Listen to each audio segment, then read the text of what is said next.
Assalamualaikum warahmatullahi wabarakatuh. Halo semuanya, kembali lagi bersama aku Najla.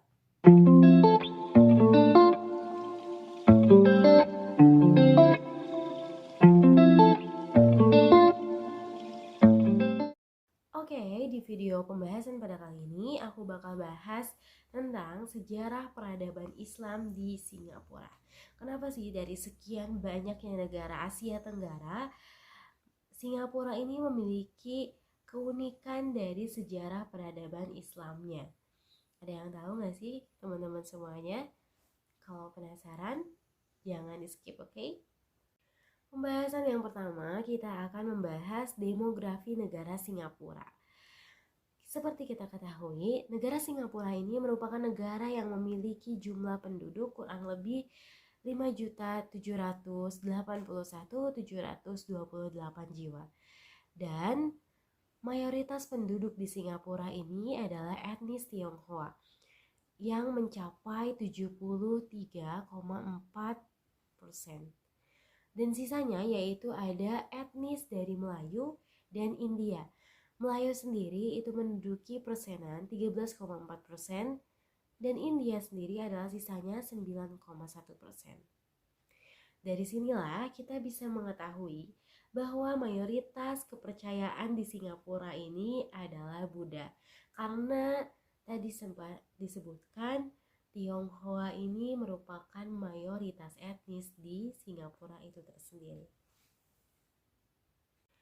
Singapura juga merupakan negara di Asia Tenggara yang berjarak sekitar 137 km utara Khatulistiwa dan di antara ujung selatan semenanjung Malaysia, Samudra Hindia, dan Laut Cina Selatan. Wilayah nasional Singapura ini terdiri dari Pulau Singapura dan ke-58 pulau-pulau lainnya, dan 2 di antaranya itu pulau yang tidak berpenghuni. Negara Singapura ini adalah negara yang terbilang tidak terlalu besar. Karena apa? Jaraknya ini adalah 42 km dari barat ke timur dan 23 km dari utara ke selatan. Menjadikan negara ini dibilang tidak terlalu begitu besar, namun memiliki banyak ilmu pengetahuan dan teknologi-teknologi yang dihasilkan. Selanjutnya, bagaimana sih Islam itu masuk ke negara Singapura? Singkat ceritanya, masuknya Islam ke Singapura ini diduga bermula dari kaum muslim pendatang yang berprofesi sebagai pedagang. Proses masuknya Islam di Singapura terjadi bersamaan dengan masuknya para pedagang muslim dari Arab dan Persia yang berlangsung pada abad ke-8 hingga abad ke-11. Hal ini dipengaruhi oleh meningkatnya aktivitas pedagang laut saat itu. Seperti diketahui juga, karena lokasinya yang cukup strategis, yaitu di jalur pelayaran dan perdagangan dunia, kota-kota pesisir dan pelabuhan di Singapura pun menjadi pemukiman bagi para pedagang muslim dari berbagai negara.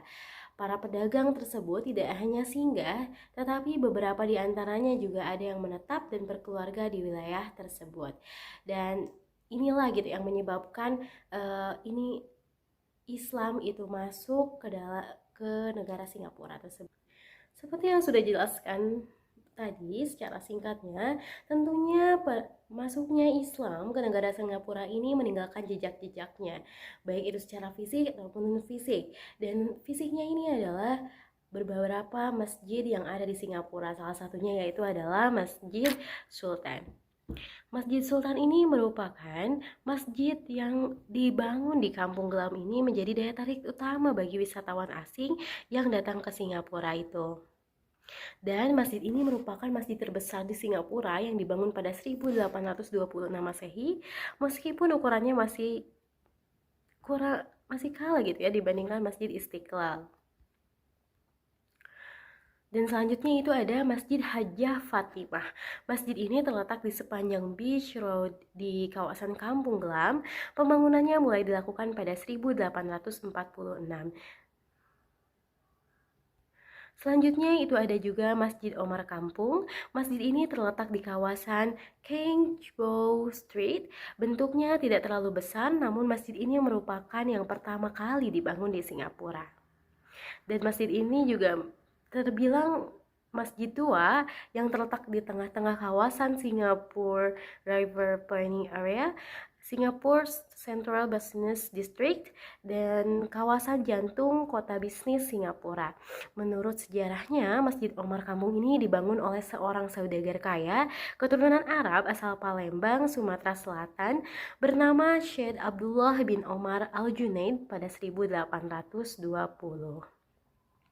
Dan sebenarnya gitu ya, pada Masjid Omar ini memiliki keunikan tersendiri karena masjid ini dibangun dengan struktur kayu seperti itu. Dan kurang lebih itulah jejak-jejak peradaban Islam.